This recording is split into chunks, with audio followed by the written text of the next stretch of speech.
जय हिंद. नमस्ते विद्यार्थी आणि प्राध्यापक मित्रांनो.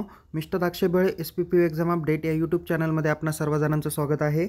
आत्ताच्या व्हिडिओमध्ये आपण फोटोकॉपी याबाबत महत्त्वाची माहिती घेणार आहोत. बघा विद्यार्थी मित्रांनो, आज दिनांक 20 जून 2024 रोजी सावित्रीबाई फुले पुणे विद्यापीठाच्या ज्या परीक्षा एप्रिल-मे 2024 रोजी झालेल्या होत्या त्यातील काही अभ्यासक्रमाचे निकाल विद्यापीठाने फायनल इयर स्टुडंटचे जारी करून दिलेले आहेत. तर त्यामध्ये ज्या विद्यार्थ्यांचे फोटोकॉपीसाठी ॲप्लिकेशन त्यांनी सुरुवात करून दिलेली आहे त्यामध्ये आज दिनांक 20/6/2024 पासून काही अभ्यासक्रमाच्या फोटोकॉपी स्टार्ट केलेल्या आहे, ज्यामध्ये TY BSc मग यामध्ये मॅथ, इलेक्ट्रॉनिक, केमिस्ट्री आणि अदर देखील ज्यांचे सब्जेक्ट्स आहे त्या सर्व सब्जेक्टच्या फोटोकॉपी या स्टार्ट झालेल्या आहेत. तसेच BSc कम्प्युटर सायन्स ज्याला आपण BCS म्हणतो त्या देखील फोटोकॉपी सुरुवात झालेली आहे.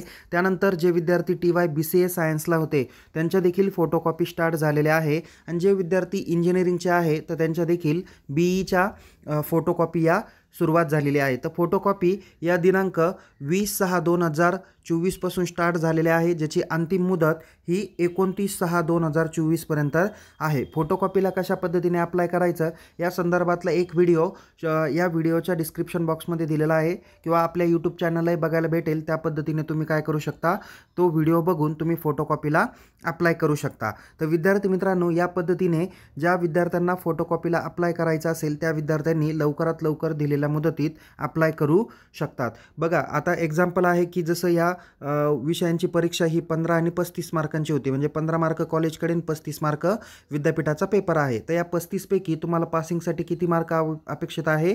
14 मार्क्स अपेक्षित आहे. मी म्हणेल की एखादा विद्यार्थी जो आहे ज्याचे ऑल विषय क्लिअर आहे बट एखाद्या विषयात त्याला सपोज 9, 10 किंवा आणखीन 12, 13 पडलेले असतील तर अशा विद्यार्थ्यांनी शक्यतो तरी काय करा, फोटोकॉपीला अप्लाय करा. फोटोकॉपी आपल्या सब्जेक्ट टीचर्सकडून तपासून घ्या आणि नंतरच तुम्ही रिव्हॅल्युएशनला टाकू शकता. तर शक्यतो तरी विद्यार्थी मित्रांनो, फोटोकॉपीला टाकताना आपल्या सब्जेक्ट टीचरचा सल्ला तुम्ही निश्चित आवश्यक घ्या. तर तुम्ही लॉग इन केल्यानंतर तुम्हाला युनिव्हर्सिटीच्या परीक्षेमध्ये किती मार्क पडले त्याची माहिती तुम्हाला लॉग इन केल्याबरोबर तुम्हाला दिसून येणार आहे. म्हणूनच मी म्हणालो तुम्हाला, तुम्ही माझा अगोदरचा जो व्हिडिओ होता किंवा या व्हिडिओच्या डिस्क्रिप्शन बॉक्समध्ये फोटोकॉपीला कसं अप्लाय करायचं याबाबत माहिती दिलेली आहे, तो व्हिडिओ तुम्ही बघू शकता आणि त्या पद्धतीने अप्लाय करा. तर विद्यार्थी मित्रांनो, ज्याही विद्यार्थ्यांचे 1 किंवा 2 विषय एखाद्या 2 मार्कावरून राहिले आहेत तर या विद्यार्थ्यांनी निश्चित फोटोकॉपीला अप्लाय करा. आता एक महत्त्वाचा विषय आहे जे मला बहुतेक विद्यार्थी विचारतात, सर आम्ही तर फोटोकॉपीला अप्लाय केलेला आहे बट आमच्या अद्याप फोटोकॉपी उपलब्ध झालेल्या नाही. त्यामध्ये जसं बाकीच्या अभ्यासक्रमाच्या म्हणजेच TY BCom, TY BBA, TY BBA IB, TY BBA CA यांच्या फोटोकॉपी या सुरुवात झालेल्या होत्या तर त्यांची अंतिम मुदत ही 17/6/2024 होती. त्यांच्या फोटोकॉपी या माझ्या मते 8 का 9 तारखेला 8/6/2024 पासून स्टार्ट झालेल्या होत्या आणि ज्यांची अंतिम मुदत 17 जून 2024 होती. तर आता विद्यार्थी मित्रांनो, तर तुमचा प्रश्न असा असेल की आम्हाला फोटोकॉपी कधी भेटतील? ओके, तर तुम्हाला मी त्या व्हिडिओमध्ये पण सांगितलेलं होतं की लास्ट डेट नंतर तुम्हाला मॅक्झिमम 15 दिवसामध्ये, किमान 10 दिवस आणि मॅक्झिमम 15 दिवसापर्यंत ज्या ठिकाणातून तुम्ही लॉग इन केलेलं आहे त्याच ठिकाणात तुम्हाला काय भेटेल, फोटोकॉपी अवेलेबल होणार आहे. म्हणजे आता 17 तारखेपासून पुढील 15 दिवस किंवा पुढील 10 दिवस म्हणजे काय, जसं 10 दिवस म्हणजे 26 ते 27 जून होतं. ओके, आणि आणखीन 5 दिवस जर का म्हणलं तर 1 ते 2 जुलैच्या आसपास तुमच्या फोटोकॉपी तुमच्या लॉग इनपर्यंत येण्याची अपेक्षा आहे. तर तुम्ही रोज काय करा, सकाळ दुपार संध्याकाळ तुमचं लॉग इन करा, चेक करा, लॉग इन करून तिथे बघा की फोटोकॉपी आली आहेत का नाही. आणि फोटोकॉपी आल्यानंतर तुम्ही काय करू शकता, डाउनलोड करून तुमच्या सब्जेक्ट टीचरला दाखवू शकता. हा पहिला पर्याय. ओके, दुसरं महत्त्वाचं आहे विद्यार्थी मित्रांनो की तुम्हाला फोटोकॉपी ॲप्लिकेशन आल्यानंतर पुढे तुम्हाला रिव्हॅल्युएशनला लगेच पुढच्या 10 दिवसामध्ये टाकायचं आहे. त्या संदर्भातली पुढची माहिती आपण आपल्याला देणारच आहोत. पण जे विद्यार्थी फर्स्ट इयरचे आहे तर त्यांची अंतिम मुदत ही 13 किंवा 14 जूनला संपलेली होती आणि मी फर्स्ट इयरच्या विद्यार्थ्यांनी फोटोकॉपीला नेमकी अप्लाय काय करायचं, कॉलेजने काय माहिती करायची या संदर्भात माहिती देणारा व्हिडिओ केलेला आहे. त्यामुळे तुम्ही तो देखील व्हिडिओ काय करा, काळजीपूर्वक बघा. या अगोदरचा जो व्हिडिओ मी दिनांक 15 आणि 16 तारखेच्या आसपास जो अपलोड केलेला होता त्या व्हिडिओमध्ये देखील सांगितलेलं होतं की मी फोटोकॉपी फर्स्ट इयरच्या कशा पद्धतीने अप्लाय करायचा आणि फायनल इयरच्या स्टुडंटनी नेमकी काय करायचं याची माहिती दिलेली होती. आता एक सगळ्यात महत्त्वाचा विषय पुन्हा एकदा सांगतो सरतेशेवटी, SY ऑल फॅकल्टीचे जे काही अभ्यासक्रमाचे निकाल आहे त्यापैकी काही अभ्यासक्रमाचे निकाल हे जाहीर झालेले आहे.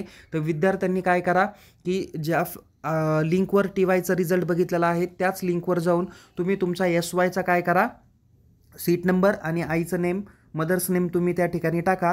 त्या ठिकाणात तुमचा निकाल जर का दिसला तर ऑलरेडी तुमचा निकाल पब्लिश असेल. पण जर का तुम्हाला एरर येत असेल की enter valid data contact to your college असं जर येत असेल तर तुमचा निकाल अद्याप जारी झालेला नाही. मी तुम्हाला मागं पण सांगितलं होतं की दिनांक 4 किंवा 5 जून रोजी विद्यापीठाकडे पेपर मार्क एंट्रीसाठी गेलेले आहे आणि ऑलरेडी बहुतेक मार्क एंट्री या पूर्ण होत आलेल्या आहे.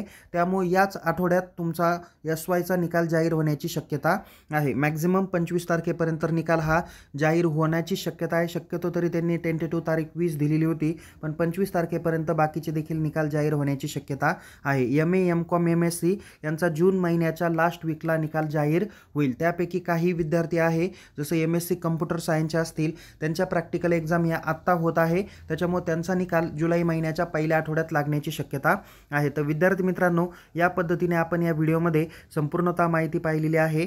तर तुम्हाला जर का फोटोकॉपी आणि रिव्हॅल्युएशन बाबत जर का माहिती मिळवायची असेल तर आपण आपल्या यूट्यूब चॅनलला सबस्क्राईब करायला विसरू नका. अधिक माहितीसाठी आपण आपल्या टेलिग्राम चॅनलमध्ये सहभागी होऊ शकता. लिंक डिस्क्रिप्शन बॉक्समध्ये देण्यात आलेली आहे. तर पुन्हा भेटूया एका नवीन विषयासह, नवीन व्हिडिओसह. तोपर्यंत टेक केअर. जय हिंद. धन्यवाद.